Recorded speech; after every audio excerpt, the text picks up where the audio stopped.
संसार में कहते हैं कि दो चीज़ कहीं भी पहुंच जाती है, एक मौत और एक भगवान की कृपा।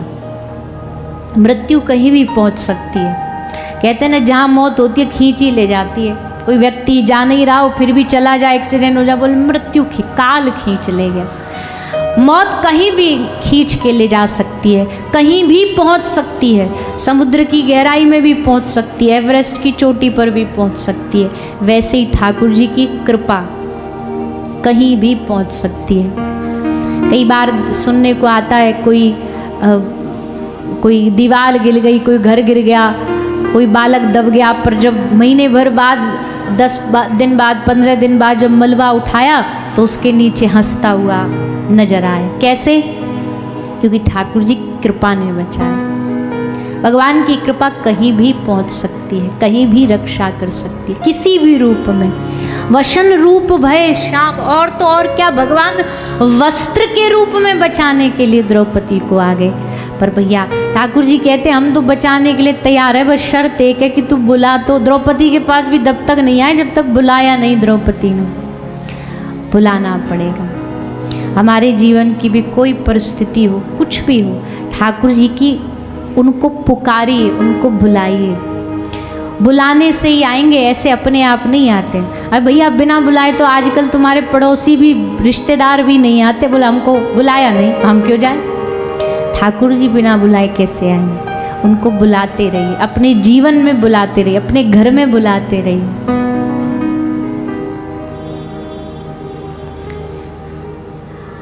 आइए सब थोड़ी देर प्रार्थना करिए ठाकुर जी से।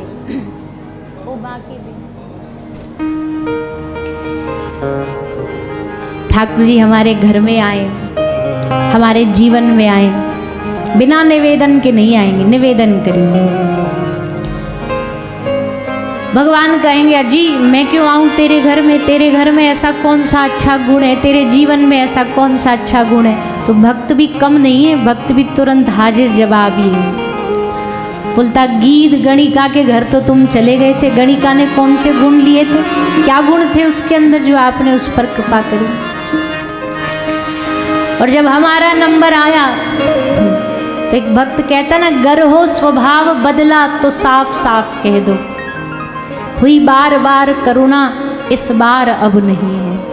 अगर स्वभाव ही बदल लिया हो प्रभु आपने तो सीधा सीधा बता दो, पर अगर स्वभाव नहीं बदला तो हमने सुना है कि आप गुण अवगुण नहीं देखते, दुर्गुण नहीं देखते, बस पुकार देखते हो। इसलिए हम आपको प्रार्थना करते हैं। गणिका गीध जामिल तारे सदना सदन कसाई। एक भक्तमाल जी की कथा आती है सदन कसाई की। कसाई भी भगवान का भक्त हो सकता? बोले हाँ, क्यों नहीं हो सकता। श्री जगन्नाथ प्रभु ने क्या अद्भुत कृपा करी सदन कसाई पर। दोनों हाथ नहीं थे पर भक्ति देखो, साइंस नहीं मानेगी इस बात को, विज्ञान मान सकता है इस बात को। जिसके हाथ नहीं हो, ठाकुर जी के सामने प्रणाम किया और दोनों हाथ आ गए। साइंटिस्ट कहेगा तुम्हारी मति खराब है, ऐसे होता है। पर भैया प्रेम भक्ति में तो सब कुछ संभव है, सब कुछ संभव है। सदन कसाई, कसाई भी कैसा, ठाकुर जी के प्रति कुछ ज्ञान नहीं, शालिग्राम भगवान को बाट बना के मांस तोलता था, पर जानकारी कुछ नहीं, पर बैठा बैठा वो रोते रहते जगन्नाथ प्रभु से, हे प्रभु, हे दीनानाथ, मुझे कब बुलाओगे अपने धाम? मैं कब तक ये बेचता रहूँगा, ये परिवार का ये बोझा ढोता रहूँगा। खूब रोते थे। एक दिन किसी संत ने बता दिया कि बाबरे इस शालिग्राम भगवान, बस हृदय में ज्वाला जगी कि अब नहीं करना कुछ, ये सब गंदगी बहुत हो गई, और बस निकल पड़े श्री जगन्नाथ भगवान से मिलन के लिए, उनसे मिलने की आशा लेकर के। रात को एक कहीं रुके किसी महिला के घर, रात्रि का समय था, महिला घर में अकेली थी। रात को आई, जाग करके सदना के रूप को देख के मोहित हो गई, आके बोली कि आप हमारा अंग संग करो, मैं चाहती हूँ आप जैसा हमारे संतान हो, पुत्र हो। सदना बोले मैया मैं ही तेरा पुत्र हूँ, मुझे ही पुत्र मान ले। पर ये भाव मैया मैं पूरा नहीं कर सकता, नाराज हो। बोले नहीं करोगे? बोले नहीं। बोले मैं तुम्हें बदनाम कर दूँ? बोले जो करना करो। भगवान के भक्त तो वैसे भी बदनाम हो ही जाते हैं, बदनामी तो उपहार है भक्ति में। हल्ला मचा दिया और पूरा गांव इकट्ठा हुआ। क्या? बोले साधु ने रात को मेरे साथ जबरदस्ती करी। कुछ बोले नहीं, सदना चुप रहे। राजा के दरबार में ले जाया क्या? बोले इसके हाथों ने पाप किया, एक स्त्री को छूने का, इसके दोनों हाथ काट दो। दोनों हाथ काट दिए गए। कुछ भी नहीं बोले, उस समय भी नहीं बोले, दोनों हाथ कट गए। कटे हाथों से जगन्नाथ भगवान के पास पहुंच गए। वहाँ भी कुछ नहीं, बस जाके भगवान को देख के मुस्कुराए और हंस के बोले ये पसंद था तुम्हें, कर लिया, अब खुश हो, अब राजी हो इसमें। बस इतना कहा। ठाकुर जी बस अब अपने आप को रोक नहीं पाए। बोल बहुत परीक्षा ले ली। तो भगवान भी परीक्षा लेते लेते फिर एक समय आता, भगवान को भी लगता ओवर हो गया, अब ज़्यादा ही परीक्षा ले ली हमने इसकी।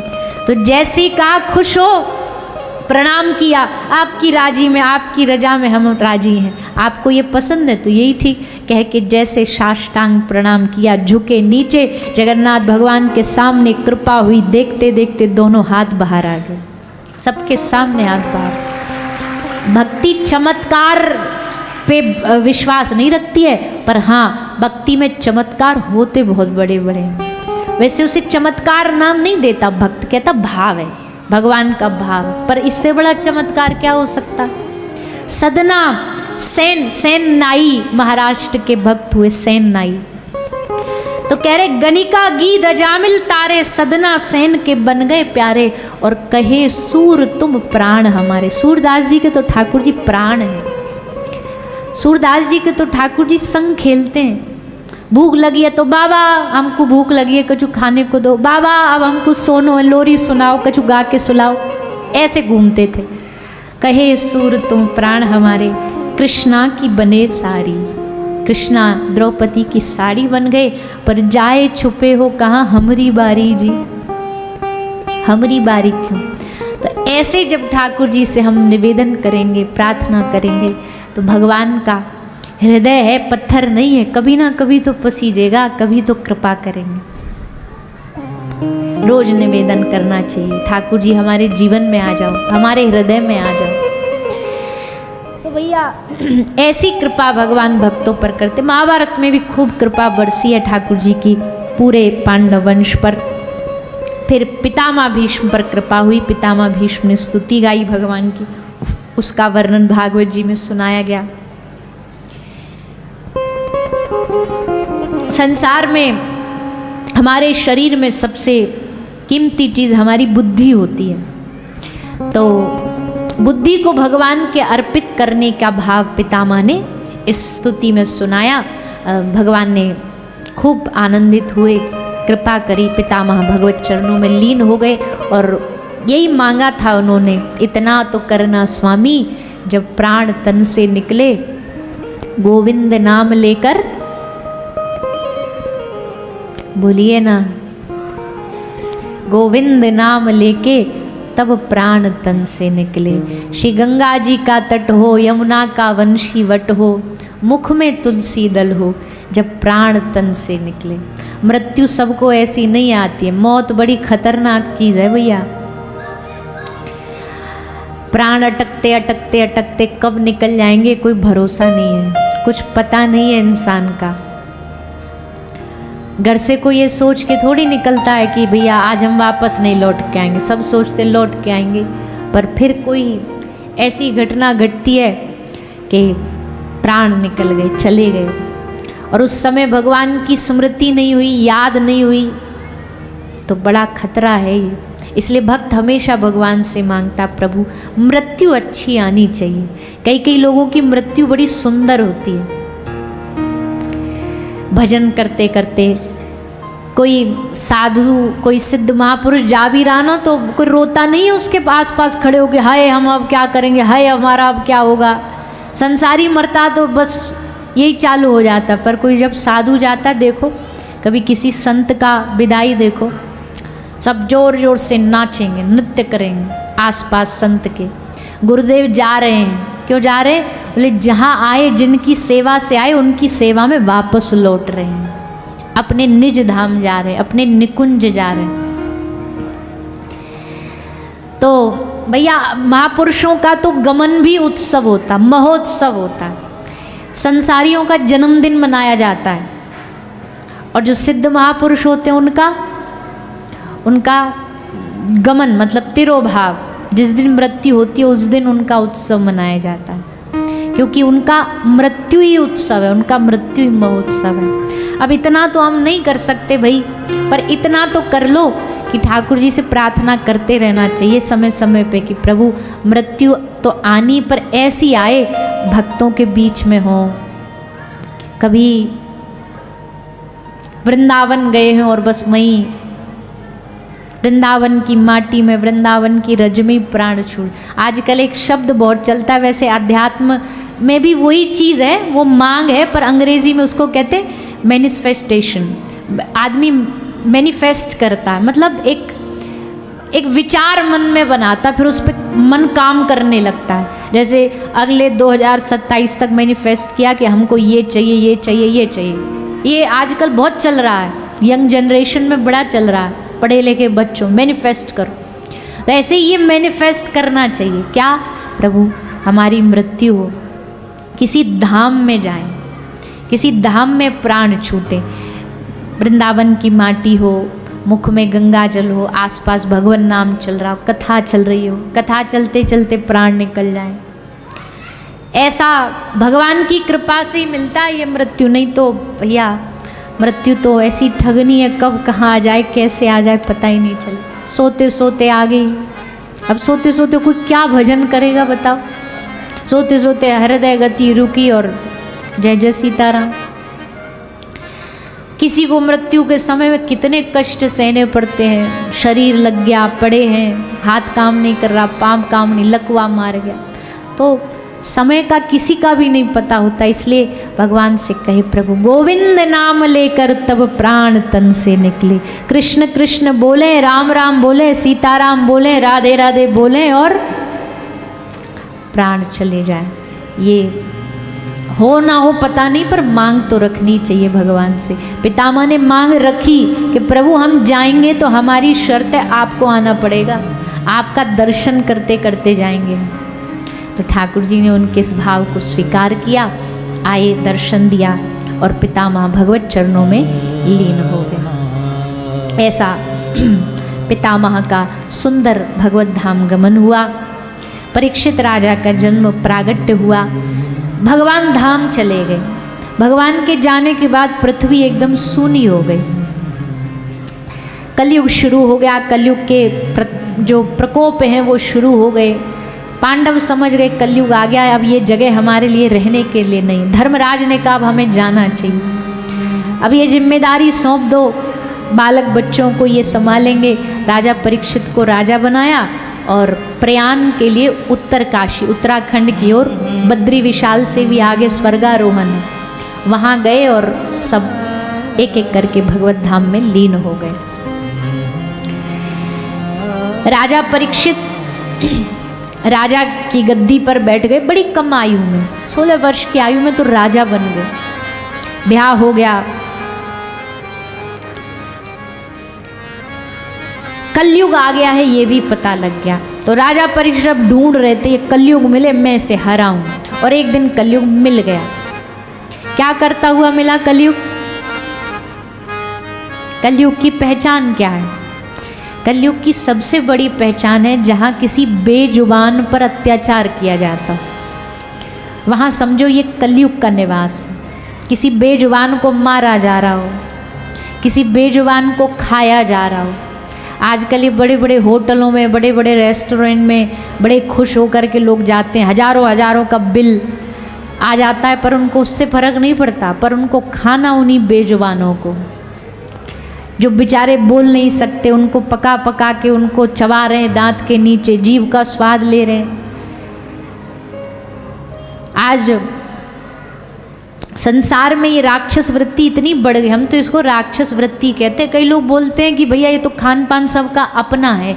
अपना नहीं होता। अपना तब तक होता है जब तक उसमें किसी दूसरे को आप इन्वॉल्व नहीं करो। अब जैसे खाने की वैरायटी में आप गाजर का हलवा खाओ, लड्डू खाओ, बर्फी, जलेबी, इनमें जो खाना वो आपका मन है, पर किसी की जान खाओ ये थोड़ी आपका मन डिसाइड कर सकता है। किसी के प्राण खाओ ये थोड़ी आपका मन डिसाइड कर सकता है। यहाँ पर अपनी मर्जी नहीं चलती भैया। पर आजकल बेजुबानों पर इतना अत्याचार लोग करते हैं, कभी खाने के लिए, कभी शरीर के उपयोग के लिए। कई लोग तो ऐसे दिमाग के पैदल हैं वो बिना बातें ही करते हैं। कई लोग ना कुछ भी, जैसे गली में से भी जाएंगे ना और बस साइड में कुत्ता भी बैठा रहेगा, बेचारा सो रहा होगा आराम से, उसको कुछ तकलीफ नहीं दे रहा, जाते जाते टांग मार जाएंगे उसको। ऐसे ही मौज है इनकी। लात मार गए, 2 डंडे मार दिए बिना बात के। अरे भाई प्राणी है, जीव है, इन पे दया नहीं करोगे तो ठाकुर जी तुम पे दया करेंगे? इनको मारोगे ठाकुर जी तुमको बख्शेंगे? और ध्यान रखना, बेजुबानों का बदला बेजुबान नहीं लेते, पर बेजुबानों का बदला खुद भगवान की लाठी लेती। और जब भगवान की लाठी पड़ती है बड़ी खतरनाक होती है, कोई बचा भी नहीं पाता है फिर। तो इसलिए हम तो ये कहेंगे संसार बहुत भगवान ने सुंदर बनाया, और इस संसार के बीच में जीव भी संसार का हिस्सा है। गौ माता भी संसार का, इस प्रकृति का हिस्सा है। अब उन पर कोई तेजाब डाल रहा है, कोई कुल्हाड़ी मार रहा है, कोई गोली मार रहा है, कोई भाला मार रहा है, कोई एसिड डाल रहा है, ये कोई मानवता है? ये कोई इंसानियत है? पर वो बेचारी बोलती नहीं है। पर बोलती नहीं तो इसका मतलब ये नहीं कि तुमने अत्याचार किया और दब गई बात, यहीं कि यहीं दबेगी नहीं। जो भी अत्याचार हो रहा ना, इस अत्याचार का बदला भगवान और प्रकृति दोनों मिलके लेते। इसलिए सावधान रहो। बन सको तो किसी के सहयोगी बनो। किसी के उस पीड़ा को देख के, कष्ट को देख करके आप समझ रहे हो आप सुखी हो जाओगे, नहीं हो सकते। इसलिए निवेदन है आप सबसे कि जैसे हम इंसानों को सेवा करना प्यार समझते, दया समझते ना, वैसे इन मूक प्राणियों की भी सेवा सबको करनी चाहिए। बहुत ठंड बढ़ जाती है, कोई गली में जानवर घूम रहे हैं, कुछ ऐसा उनके लिए कर दो, खान पान की व्यवस्था कर दो। गाय घूम रही है, अरे भाई कौन सा, एक बात बताओ, अगर हम घर के बाहर, हमने गांव देखा था मध्य प्रदेश में, उस गांव, छोटा सा गांव, बड़ा साफ सुथरा गांव, हर गांव में नियम था कि जो भी घर बनाएगा, घर के दोनों तरफ, राइट साइड लेफ्ट साइड, दोनों साइड एक कुंडी जैसी बनाते थे। एक में पानी भर के रखते थे और दूसरी वाली में हरा चारा रखते थे। हर घर के बाहर चारा और एक तरफ पानी, ये दोनों चीज़। अब इतनी सी कुंडी में अगर हम पानी भर के रख देंगे या कोई भोजन रख देंगे तो बताओ कौन सा हमारा कोई घाटा हो जाएगा, कौन सा लॉस हो जाएगा? अपने लिए तो दिन भर में हजारों रुपया का होटल में खाते हैं, बाहर खाते हैं, कपड़े रोज बदल बदल के पहन लेते हैं। किसी मूक प्राणी के लिए अगर हम थोड़ा जल भोजन की व्यवस्था कर देंगे तो कितनी ठाकुर जी की कृपा मिलेगी। हमारा ये सनातन धर्म में यही सिखाता। बच्चों को सिखाया जाता, बच्चा जाओ ऊपर पानी रखाओ थोड़ा सा चिड़ियाओं के लिए। तो भैया किसी एक बार एक व्यक्ति एक महात्मा जी के पास गया, बोले महाराज जी मेरा घर नहीं बन रहा, कोई कुछ बता दो मेरा घर बन जाए। तो महाराज जी ने कहा एक काम करना, कल से एक पेड़ पर जाकर के घड़ा को टेढ़ा लटका देना, मतलब सीधा नहीं, थोड़ा उसका मुंह टेढ़ा करके और लटका देना, तुम्हारा जल्द से जल्द घर बन जाएगा। तो वो गया, उसने सोचा कोई बढ़िया टोटका बताया महाराज जी ने, वो गया, उसने जाके घड़ा टेढ़ा लटकाया और 2-4 महीने में ही उसके घर की बनने की व्यवस्था एकदम कंप्लीट हो गई। घर बन गया, बड़ा खुश, सब जगह हल्ला मचा दिया, महाराज जी बड़े अच्छे सिद्ध महात्मा हैं, बढ़िया टोटका बताते हो। तो सब पहुंच गए, महाराज जी छोरी के बयान नहीं हो रहा, महाराज जी नौकरी लगवा दो। महाराज जी ने उसको बोला इधर आ, पहले तू जिसने बीज बोया तू आ इधर। बोले क्या बताया था हमने तुझे? बोला आपने टोटका बताया। बोले बाबरे टोटका नहीं था तो क्या था? बोले हमने कहा घड़ा टेढ़ा लटका देना। तूने घड़ा टेढ़ा लटकाया तो उसमें एक चिड़िया ने आकर के घोंसला बनाया, उसका घर बसा, उसकी दुआ से तेरा घर बस गया। तूने उसका घर बनाया, भगवान ने तेरा बना दिया। यही तो कर्म का हिसाब किताब है, इसमें कोई टोना टोटका नहीं था। तुमने उसकी सेवा करी तो उसके बदले तुम्हें मिली। सेम इसका उल्टा है, तुम किसी ऐसे ही जीव प्राणी को मारोगे, उसका घर तोड़ोगे, तुम्हारा टूटेगा। इसलिए निवेदन है कि सब लोग गौ माता की, जीवों की, पशुओं की अब सब रक्षा सेवा किया करो। अभी समय मिलेगा और इस विषय पर चर्चा करेंगे, आज तो समय कम है, पर आवश्यक है, क्योंकि भैया सत्संग में बैठने वाले ही लोग नहीं करेंगे तो फिर कौन करेगा। सत्संग वाले ही लोग दुनिया को अच्छा नहीं बनाएंगे, जीवों की, गौ माता की सेवा नहीं करेंगे तो कौन करेगा। तो राजा परीक्षित ने कलयुग को देखा, धनुष बाण निकाले, मारने को तैयार हुए। कलयुग आश्रम में आ गया, चरणों में गिर गया, क्षमा करो प्रभु, मांगा, निवेदन किया कि हमें अपना आश्रय दो, रहने का स्थान दो। तो 4 स्थान दिए, जुआ, मदिरा, वैश्यालय, हिंसालय, 5वां स्वर्ण। राजा परीक्षित के मुकुट में कलयुग बैठा और राजा ने एक संत के गले में तक्षक मृग सर्प को डाल दिया। संत के पुत्र श्रृंगी ऋषि ने श्राप दे दिया कि जिस भी राजा ने मेरे पिता के गले में मरा सर्प डाला है उसको 7वें दिन तक्षक डसेगा, उसकी मृत्यु हो जाएगी। राजा परीक्षित तक ये सूचना आई। राजा परीक्षित संतों की शरण में जाकर के सुखदेव जी की शरण में बैठे और सुखदेव जी ने आके राजा परीक्षित को श्रीमद् भागवत कथा का रसपान 7 दिन तक गंगा के तट पर बैठ करके कराया है, जिसका श्रवण पान आप हम सब विगत 2 दिनों से कर रहे हैं। राजा परीक्षित को सुनाई जाने वाली भागवत कथा का प्रसंग आगे दूसरे स्कंद से शुरू होता है, जिसका प्रसंग आप हम सब आगे की कथा सत्र में सुनेंगे। सुखदेव जी के द्वारा सुनाई गई भागवत को अब आगे शुरू किया जाता है। सूत जी ये प्रसंग नैमिषारण्य में सुना रहे, आप हम सब इसका श्रवण लाभ प्राप्त करेंगे।